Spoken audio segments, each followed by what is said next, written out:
तब कर बात बताओ तनी तू ये कब कि आज हो आज पहिला मिलनवा मिलन सजनी के सजनवा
हमार भोजपुरी भाषा हमारे भोजपुरी इंडस्ट्री में चाहे गायकी में कहला तो एगो बहुत ही अच्छा मुड़की होला तो हम चाहते आचल तू मुड़की मार के दिखा दे तो हम बुझ जाए कि हाँ अंदर तारा कलाकारी बा काहे कि तब से तब देखत तने बहुत अच्छा कइलू तैयार बाड़ू राजा जी के उठावा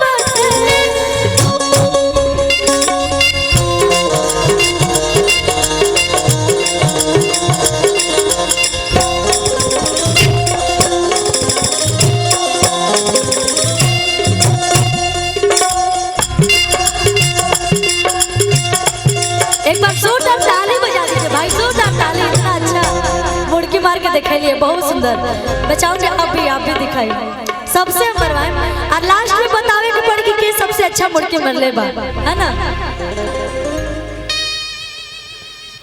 और ये हमारे रवि जी की तरफ से आंचल जी के लिए आंचल जी पे दिल नहीं ना आ गया आपका और किसी के लिए तो नहीं निकला अभी तक। हमारे भाई है रवि जी एमे हम का ले नीचे मान के ले जनका आई कि राजा जी के उठावा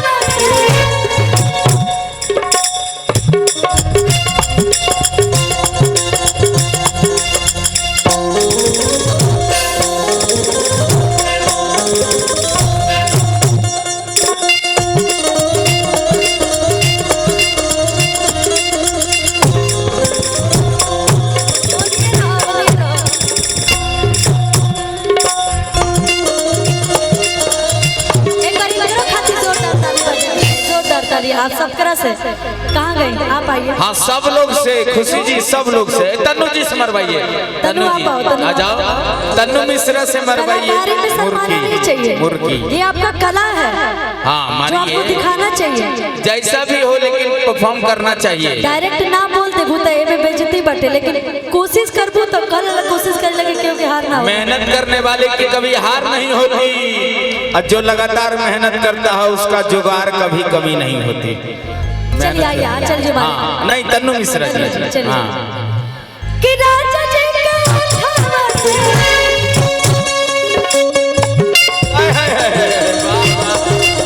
सब लोग से मरवाइए।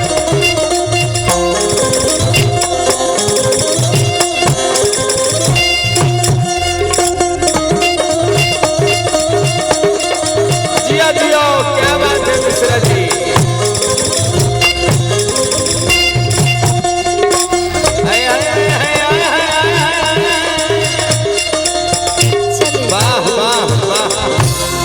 इसी को कहते हैं जब बुलाए लोग तो तुरंत परफॉर्म करना चाहिए। रानी जी से मरवाइए, खुशी जी। बड़ी सुंदर तनु जी मारी है भैया, थोड़ा सा हमको बोल लेने दीजिए, तारीफ कर लेने दीजिए, उसके बाद ही बोलिए। तनु सच में बहुत अच्छा मुड़की मारी है। और आप भी आइए, आप भी आइए, कोशिश करो भाई, डायरेक्ट ना बोल दो अब तहार बनी। क्यों नहीं आता? ये तो बहुत अच्छी कला है और आना ही चाहिए। नहीं आता है तो सीख लीजिए। कि राजा जी का उठावा से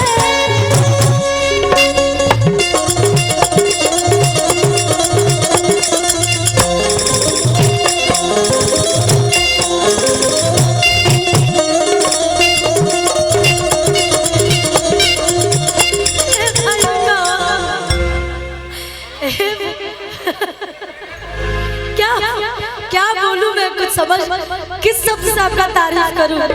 बहुत अच्छा पारा आपने, बस भगवान का शुक्र है कि आप गिरे नहीं है ना, लेकिन बहुत अच्छा कोशिश किया, बहुत अच्छा लगा मुझे। और एक आप बची हैं, आप इतने लोग को देख के मनोबल बढ़ता है। आप भी आइए, आप भी कोशिश करिए, हो सकता है इन लोग से अच्छा कर दीजिएगा।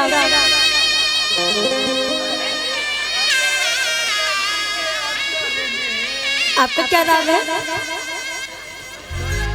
अर्पण, अर्पल, अर्पल,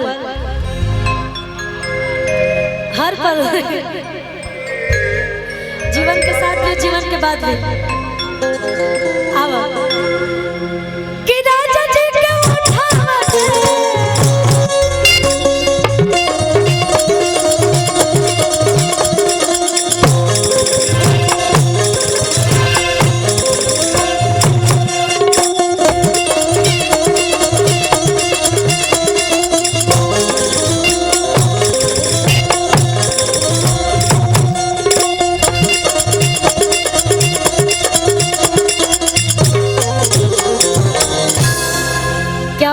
इनकरा के तो लगा था कि कान पकड़ के उठा बैठा करवा होता, उठा बैठा।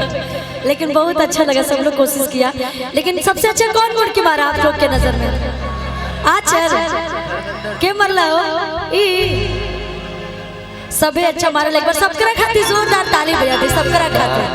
क्या बात कि राजा जी के उठावा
सब आई